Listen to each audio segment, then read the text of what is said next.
మీ business ఏదైనా మీ ఊర్లో promotion చేయాలంటే అది సుమన్ టీవీతోనే సాధ్యం. ఇప్పుడే సంప్రదించండి. ఇవాళ ఆంధ్రప్రదేశ్ రాష్ట్రంలో ప్రజలందరూ కూడా గమనించాల్సిందిగా కోరుతా ఉన్నా.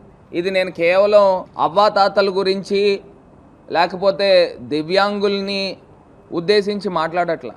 ఆంధ్రప్రదేశ్ రాష్ట్రంలోనే కాదు, ప్రజలందరూ కూడా ఒక్కసారి ఆంధ్రప్రదేశ్ రాష్ట్రంలో ఏం జరుగుతూ ఉన్నదనేది ఒక్కసారి గమనించండి. ఇవాళ అవ్వాతాతల్ని దివ్యాంగుల్ని లైన్లో నుంచోబెట్టే ప్రక్రియ శ్రీకారం చుట్టిన వ్యక్తి నారా చంద్రబాబు నాయుడు గారు.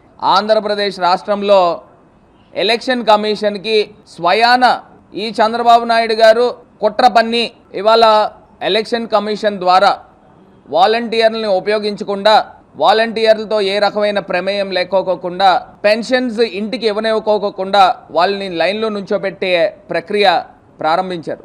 నేను ఇదే చంద్రబాబు నాయుడు గారికి చెప్తా ఉన్నా, ఆంధ్రప్రదేశ్ రాష్ట్రంలో మీకులాగా 30 లక్షల మందికి పెన్షన్లు ఇవ్వట్లేదండి, మీకులాగా 1000 రూపాయల పెన్షన్లు ఇవ్వట్లేదండి. ఇవాళ ఆంధ్రప్రదేశ్ రాష్ట్రంలో అక్షరాల 66,70,000 మందికి పెన్షన్లు ఇస్తూ ఉన్నారు. మీకన్నా డబుల్, గతంలో మీరు ఇచ్చిన జనాభా కన్నా ఇవాళ డబుల్ జనాభాకి పెన్షన్లు ఇస్తూ ఉన్నారు. ఇళ్ల వద్దకే వాలంటీర్లు లేకపోకుండా పెన్షన్లు సాధ్యమవుతుందా అని అడుగుతా ఉన్నా. డిఎస్పీ గారు వాస్తవమే వాలంటీర్లతో ఇవ్వకూడదు అని చెప్పి డిఎస్పీ గారు చెప్పారని చెప్తా ఉన్నాడు. నేను ఇవాళ ఆర్ఓ గారికి కూడా లెటర్ పెడతాను.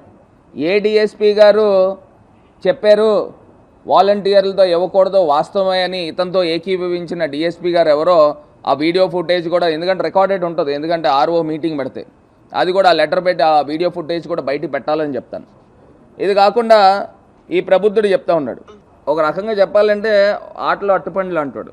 ఇతను చెప్తాడంట లోకేష్కిను చంద్రబాబు నాయుడు గారికి చెప్పి ఈయనే ఆప్ చేయించాడని చెప్పేసి చెప్పుకుంటా ఉన్నాడు. ఈయన లోకేష్కి చంద్రబాబు నాయుడు గారికి చెప్పి, ఈయన చెప్పిన దాని ప్రకారం చంద్రబాబు నాయుడు గారు లెటర్ రాసి ఎలక్షన్ కమిషన్కి పెన్షన్లు ఇంటి దగ్గరికి ఇవ్వనివ్వకోకుండా, వాలంటీర్లతో ఇవ్వనివ్వకోకుండా అడ్డుకున్న వ్యక్తి ఈ ఆదిరెడ్డి భవానీ గారి భర్త చేశానని ఈయన ప్రెస్ మీట్ చెప్పి క్లియర్గా ఆంధ్రప్రదేశ్ రాష్ట్ర ప్రజల ముందు పెట్టాడు. అంటే ఇంతకన్నా నిజాలు ఏం కావాలి అని అడుగుతా ఉన్నా. ఇంతకన్నా వాలంటీర్లని ఉపయోగించకుండా అవ్వాతాతల్ని లైన్లో నుంచోపెట్టి, లైన్లో ఎండల్లో మట్టుడు ఎండల్లో నుంచోబెట్టిది ఏప్రిల్ నెల అండి. ఇప్పుడు ఇవాళ నేను ఇక్కడ ప్రెస్ మీట్ పెడుతుంటేనే ఇండోర్లోనే నాకు ఎన్ని చెమటలు పడుతూ ఉన్నాయి, ఎంత వేడిగా ఉంది. నాకు తెలిసి 42-43 డిగ్రీలు ఉన్నాయి. ఇవాళ వీళ్ళందరినీ కూడా తీసుకుని వెళ్ళి చంద్రబాబు నాయుడు గారు గతంలో పెన్షన్లు 30 లక్షల మందికి పెన్షన్లు ఇస్తే ఆయన కనీస పక్షాన్ని 2 రోజులు పట్టేది. చక్కగా ఇంటి దగ్గరికే నేరుగా తీసుకెళ్లి పెన్షన్ ఇస్తూ ఉన్నారు. 3,000 రూపాయల పెన్షన్ గురించి పాపం వాళ్ళు నెల రోజుల నుంచి ఎదురు చూస్తూ ఉంటారు.